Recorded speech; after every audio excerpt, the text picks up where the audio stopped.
This week on Pure Brews America, we decide to ignore the Yelp reviewers. We had one review and a guy said that it looked like a garage sale threw up in our tap room. And see what it's like to be a part of Dark Horse Nation. From there, we head to Royal Oak, where Bastone is racking up the awards. And we're going against people that have brewed since the 1300s, and we're beating them just in blind tastings based on just the style, which is great. Two very different styles, all awesome beer on Pure Brews America. All across America, the craft beer industry is exploding. I'm Ryan Terpstra, professional beer lover. And I'm Shannon Long, certified beer server and owner of Brew Export. Let us be your tour guides behind the scenes, where we will meet the key players and the beer makers and learn how they turn their dreams into reality. We'll be traveling across the state and introducing you to some of Michigan's best beers. It's a craft beer revolution on Pure Brews America.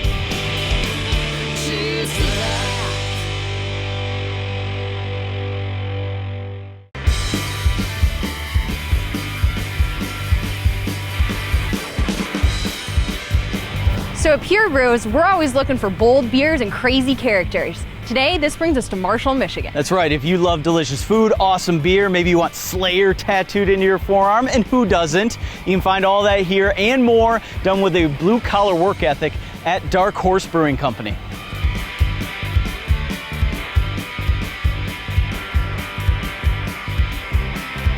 If you haven't been to Dark Horse, you haven't been to a brewery. Yeah, we like it. It's one of our favorites. Marshall is located just outside of Battle Creek, but people come from all over the state to be a part of Dark Horse Nation. I've been to a lot of different craft beer places, and Dark Horse is by far the best beer I've ever had. One thing we like is the beer. I mean, it's one of the more unique places in this area. There's not too many places you come to and see, this many mugs hanging. We had one review and a guy said that it looked like a garage sale threw up in our tap room. That might actually be a pretty fair review, but the fans of Dark Horse wouldn't have the brew pub any other way. I love it. It's great atmosphere, great people. It's just a really good ambience here to be able to have a lot of fun here. It's just a good atmosphere, good people, good town. Never had bad service ever here. It's a very family-oriented place, and it's very community-oriented too. And it doesn't matter if you're from Marshall or if you come hundreds of hours away. We want you to come in here and feel like you're a part of the family and part of Dark Horse Nation. But when you come to Dark Horse, there's a feeling that you get that everybody belongs. It's an everybody place, it's an everybody beer. It's probably one of the better places in the area to come if you want a really good craft beer. You gotta go see, you gotta go eat, you gotta go drink. There's no other way around it. You gotta do all three. The place looks pretty spectacular right now, and that's due to the hard work Aaron Morse and his crew have put into their facility. When I was going to college, my parents owned a bar, and they hit me up about remodeling it and doing this and that. And of course, I was into beer, and I was like, hey, we should open a brew pub. We went to Northern and we started tasting a lot of different craft breweries, microbreweries, and Aaron became really interested, but we're also very poor. So at that time he thought, hey, I'm gonna try to brew my own beer. And so he brewed his own beer in the dorm rooms at Northern, and that's kind of where he got the love of it. And in the meantime, his parents had a business here in Marshall, and he decided to come back and open up a microbrewery, and his parents gave us a little space, and we started from there. It was a very, very tiny operation. Well, it's cool to wake up every day and say, hey, I'm going to work. 1, I get to see my mom every day. 2, I get to see my wife every day. And 3, some of the best friends a guy could ask for. We see how hard Aaron and Christy and Callie all work, and it just rubs off on us, So yeah, we're here to have a good time, and it's beer, and so we don't really take ourselves very serious, but we take the business very serious and the craft very serious. But you wouldn't tell by walking around the place. Everybody's got a smile on their face or joking around, or we're allowed to be creative. We're not stuck inside of any sort of box. And so sky's the limit as far as ingredients or styles or making stuff up. And so we'll just, throw out the rule book and go for it. Make our own rules here at Dark Horse, right? We like big multi-mouth explosion beers. And I mean, that's the comments we get from people, that our beers are so full of flavor. And we want to drink the beer we make. And so we make what we like.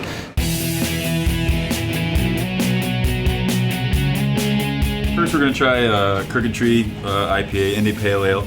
42% of all of our production last year was Crooked Trees. This is our most popular of our flagships, our year-round beers. My favorite beer on planet Earth. It has been since I walked through the doors. Well, you know, as an IPA, it's like, it's nice and bitter. I like the bitter part of it. It just tastes so darn good. And I don't have to drink 8 of them to feel good. Perfectly balanced with malt and hops. So, you know, you get citrus, pine, all the good things that come from hops. This beer's always been approachable. One thing I hate about IPAs is when they just cram a bunch of hops into a beer, and it's got a malt backbone. You know, there's some sweetness to go along with the hops there. It's not this lingering, nasty bitterness that stays in your mouth. There's some sweetness jumping around in there with it, so it makes it really drinkable. Dark Horse is known for their popular brew pub events, one of which brings the taste of the South to the town of Marshall. The Crawdad Boil, that was awesome. Crawfish Boil is one of our biggest events of the year. Crawfish Boil was a party we actually started at the original brew pub. A guy that worked there brought up the idea, and I thought, you know, hey, that's a good idea. You don't see that very often in the, you know, Midwest. We actually fly in crawfish from Louisiana, so they actually take a flight here. We cook them all on site that day. Bunch of bands, bunch of beer, have a good time. Beer! We got the raspberry ale here with real raspberries. Made with real raspberries. With raspberry, this is number 2 beer for us as far as sales going out the door. When we do fruit beers here at Dark Horse, and this is something that I learned from Aaron immediately, was, you know, if you're gonna do a fruit beer, you're gonna make a beer, and then you're gonna put fruit in it. So it's a beer, it's a solid, you know, well put together wheat beer in this case, and then it's got a little kiss of raspberry, so it kind of turns it a little pink, so it's real pretty, and then you get that little bit of tartness in the finish of this beer, but it's not anything over the top as far as, you know, sucking on raspberry syrup or something like that. That doesn't even sound good to me.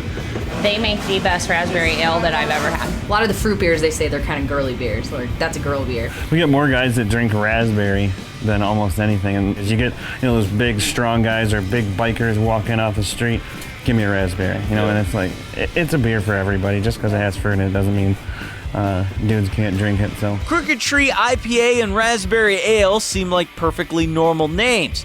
But don't be surprised if you run into a beer whose name might not make any sense. You know, the Ert de Kirks, a lot of people are, what is that? What is de Kirk Erts? Well, it's Crooked Tree backwards. You know, a lot of times we open books and we close our eyes and we point a finger, and wherever it lands, that's what we name a beer. You know, we have a 5-year plan. We're looking to be at 100,000 barrels in 5 years. 10 years, we should be at full world domination. So that's our goal here, is conquer the world via Dark Horse beer. So every household in the world has a Dark Horse beer in their fridge, and then we got them, right? Pure Brews America is presented to you by Meyer, where you can choose from over 200 Michigan craft beers. Ever since we first opened our doors, we've been committed to developing relationships with the very best local farmers.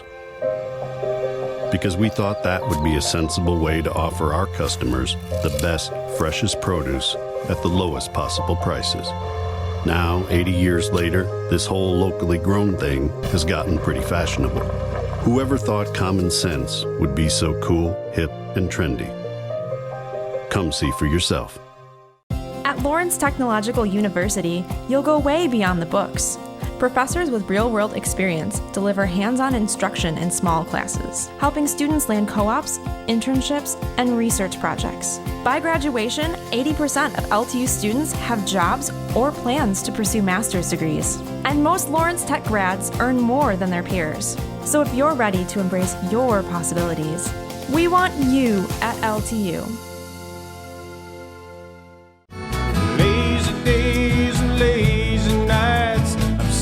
At the bar and everything's alright, just kicking back and taking my time, and I feel fine. 'Cause all I need is some fresh brewed beer, some good live music's all I wanna hear. A nice thick stout or a cool pale ale.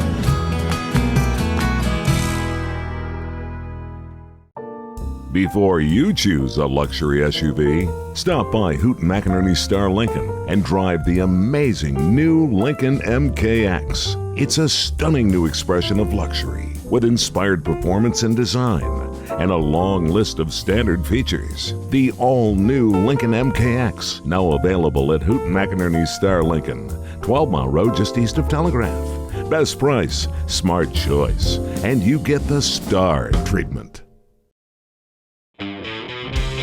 Pure Brews America is sponsored by Hoot McInerney Star Lincoln, located at 12 Mile and Telegraph in Southfield.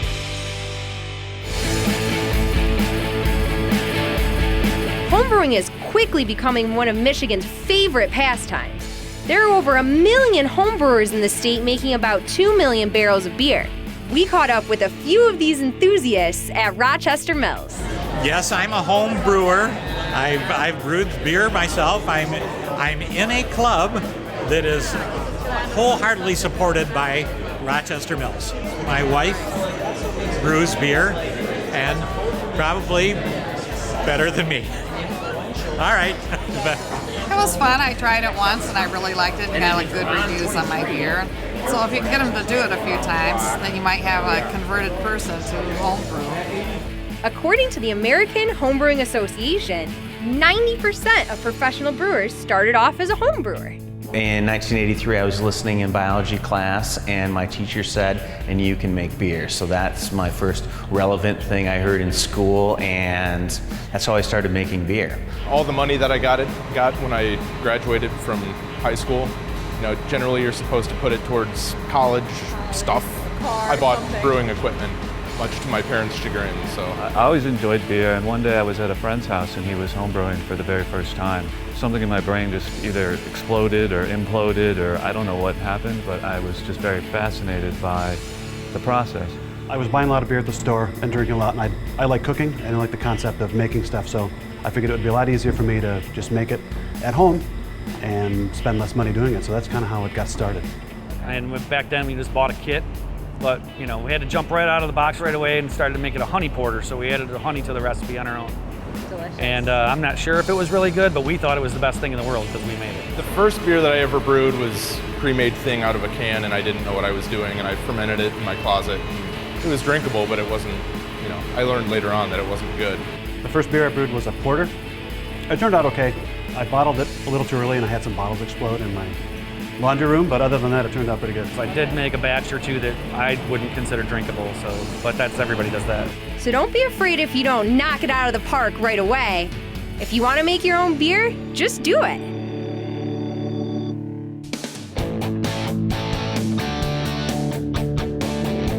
Hi, I'm Amanda, and we're going to be cooking with beer. Today we're making a beer cheese soup, and I'm going to be using porter. Here's a list of the ingredients that we're using today. You can pick them all up at your local Meijer. We're going to let this cook just a little while the butter's melting and the garlic is cooking. You're going to want to keep stirring this to keep it from turning black. Now it's time to add our porter. And that's just the alcohol coming out in the foam, so don't worry about that at all. Porter has a dark flavor profile. It's nice and rich, and it's going to give our soup a smoky flavor. I'm going to bring the porter up to a boil, and then I'm going to turn it back down to a simmer so it can cook for 5 or 6 minutes. Now I'm going to add our chicken broth. I'm also going to add our spices, thyme and pepper, Dijon mustard, stirring this just to mix the mustard in. To thicken the soup, I'm going to add our flour to the stock. By doing that in this bowl over here, it's going to keep it from getting lumpy on the stove because I can control exactly how much of it gets mixed in. We're going to whisk this until all of the flour is completely dissolved. You don't want any clumps of flour. I'm going to go ahead and add this to the soup. And I'm going to whisk the flour mixture in. Once you add the flour and broth mixture, you're going to want to continue to cook this until it starts to thicken a little bit on its own. Now I'm going to go ahead and add the half and half. Now that this is up to temperature with our milk, the chicken broth, and everything's all mixed together, I'm going to turn the heat off and mix in the cheese. Here's our smoked Gouda. I picked this particular cheese because it's got a great smoky flavor that's going to pair well with the porter. You're going to mix in the cheese until you can't see any more. Now for everyone's favorite part, next to the beer that is, bacon. And notice that I'm not using all of it. I'm saving a little bit back to put it on top as a garnish. And now that it's done, you're just gonna pour it into the bread bowl. And that is how you make beer cheese soup with porter.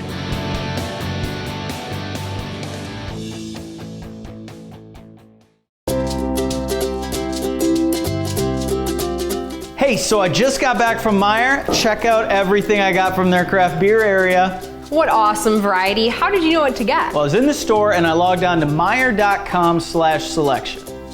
I scrolled down to their expert picks. These beers are selected by Meijer experts. They supply pairing information, recipes, and you can even watch a video about how the beer is made. Of course, then I was able to pick up the sampling supplies in the store and choose the beer from the largest craft beer selection in the state.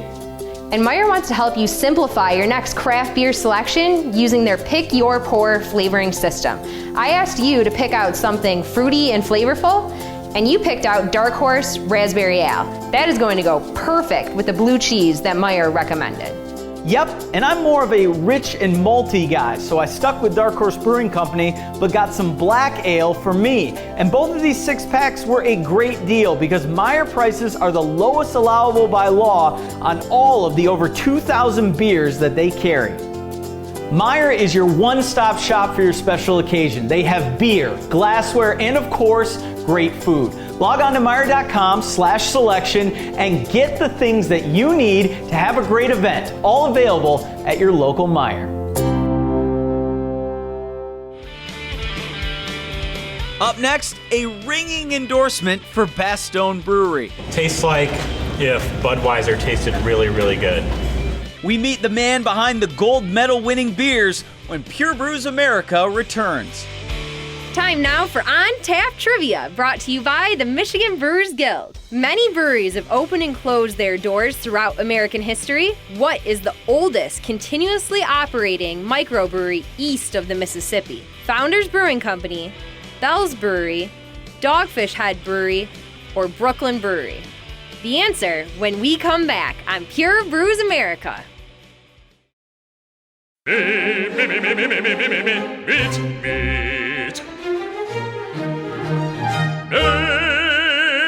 Ha ha ha! Meat.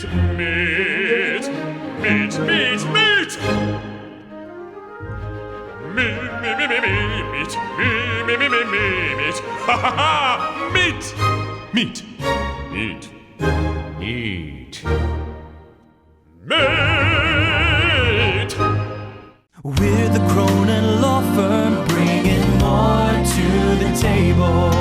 When you sit down with attorney Sabrina Cronin and her law firm, they'll stand up for your rights. Backed by a full-service investigative division, Cronin Law delivers results, whatever your legal issues may be. Your problems on the table, and see how much more Cronin Law can do for you. We're the Cronin Law Firm, bringing more to the table.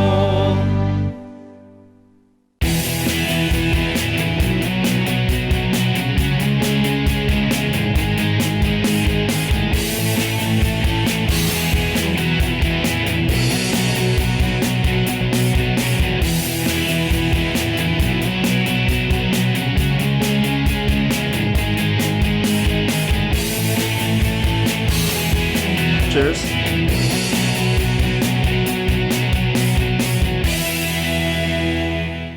At Lawrence Technological University, you'll go way beyond the books. Professors with real-world experience deliver hands-on instruction in small classes, helping students land co-ops, internships, and research projects. By graduation, 80% of LTU students have jobs or plans to pursue master's degrees. And most Lawrence Tech grads earn more than their peers. So if you're ready to embrace your possibilities, we want you at LTU.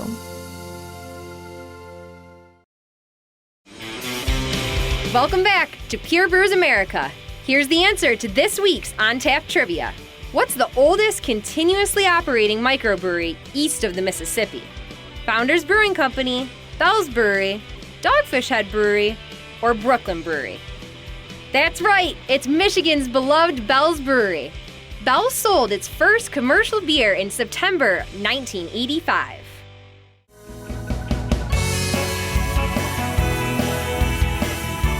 Today we are in Royal Oak, Michigan. There are bars, shops, restaurants, and the place we are headed fits right in.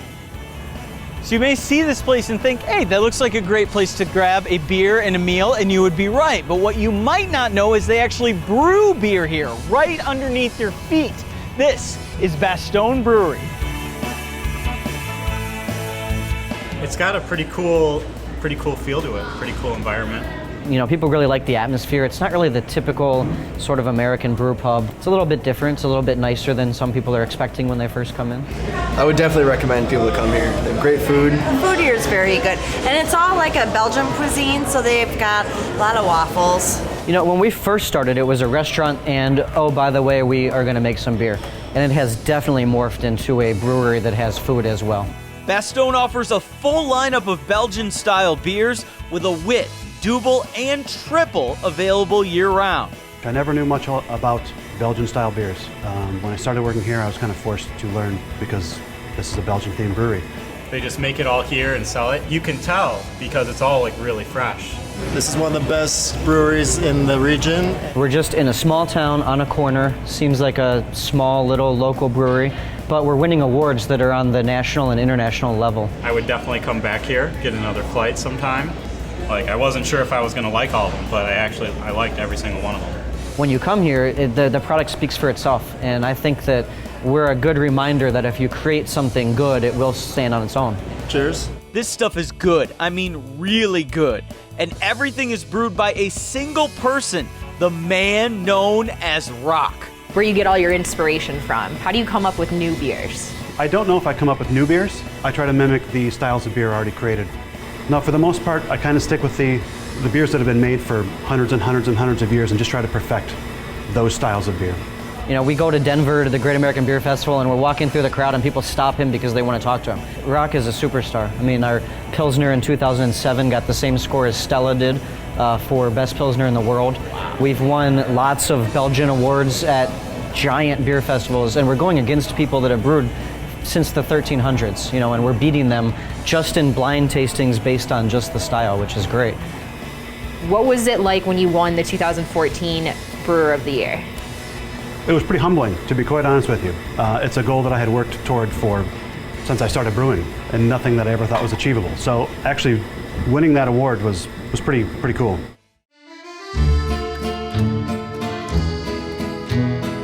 Rock, what are we drinking here? This is our Monumental Blonde. It's an American-style light beer. Light hop and malt presence is kind of an easy drinking introductory beer to craft beer. This is our #1 seller. Awesome. So when people come in, maybe they're looking to try something from you, this is the direction you would send them. Yes, especially in the beginning when we first opened. That one's delicious. That's a great beer right there. It tastes like if Budweiser tasted really, really good. It's the most non-offensive for somebody who doesn't know all the flavors, and clean, crisp, easy drinking. So this is like your gateway beer, is how you would say it. Totally. It is. I taste a lot of the lemon, the citrus. Yeah. Quite good. So we've seen the upstairs of Bastone, but now it's time to go down below. And that's where the brewery is. Not a lot of people are allowed in the brewing area, but I think Shannon has weaseled her way in. How is it brewing in the basement of a brew pub? You're down here by yourself. It's actually kind of nice because I don't have any distractions. Down here, it's a small space, it's pretty confined. It's a very hands-on, and I like that. I think that's part of the success of this place for me, is being able to touch everything and see everything because I feel like I have my hands on all of it. I still stir the mash tun with a flat shovel. I'm able to see everything when I walk in the room. Yeah, when we started, the idea was it'd be this really cool brewery that the beer just sort of appears at the taps and you can't see the brewery at all. Turns out that was more of a mistake than it was a benefit because people really like the idea of seeing the big tanks behind the bar. So we've done a lot in the last 10 years to bring the brewery more upstairs, and you know, we even renamed it Bastogne Brewery, not just Bastone. We put the name in the title. We've done a lot to promote Rock and what he's doing downstairs. He doesn't let anybody in the brewery other than I have a key. He doesn't like to admit that, but I'm the only other one. He doesn't let people in there because he likes to keep everything so sanitary and so perfect. He refuses to have help. He won't hire an assistant. He does every part of the brewing process himself. I've opened fermentation, and having people come in and out is not conducive to making fantastic beer with open fermentation, so I kind of had put the lockdown where nobody's allowed in here. I'll help any brewer with anything. If they ask a question, I'll answer it. But the only thing that I don't do is give recipes away. I'm very secretive with my recipes because now there's 1,000 breweries in a stone's throw, so that's why I like to keep it locked down. Keep all the secrets in one place, Fort Knox. Rock, what do we got in front of us? This is Whitface, our Belgian-style white beer, brewed with coriander and orange peel. This has a nice scent to it. You can really kind of preview the flavor, and when you brew with coriander, you're gonna have a nice scent for sure. Coriander gives a citrus, peppery citrus. It's very crisp. It's refreshing. It'd be good on a boat. It's very good. I would highly recommend it. And the name Whitface, how'd you come up with that?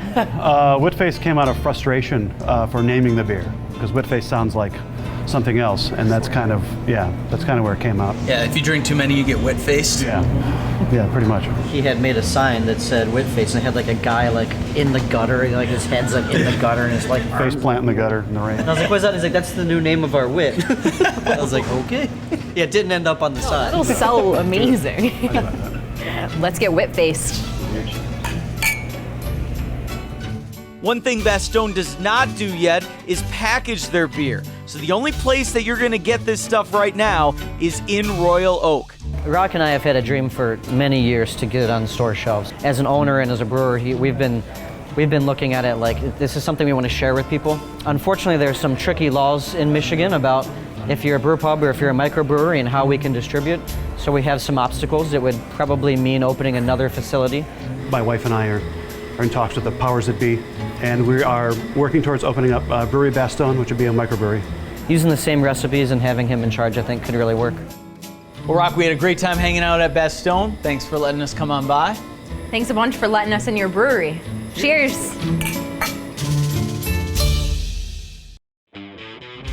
Coming up next week on Pure Brews America, a husband and wife conversation sparks the beginning of the best sour beer brewery in the country. We were drinking a sour ale in the garden one afternoon and just saying, wow, if we could just make beer like this, wouldn't this be awesome? Plus, a spot where you can check out the tanks making the beer you're drinking. Everybody starts looking up and looking at these big fermenters and looking at the brew house, and being in the middle between the brew house and the cellar over here is something really special. We head to downtown Detroit and experience Atwater Brewery. All of that and more next week on Pure Brews America.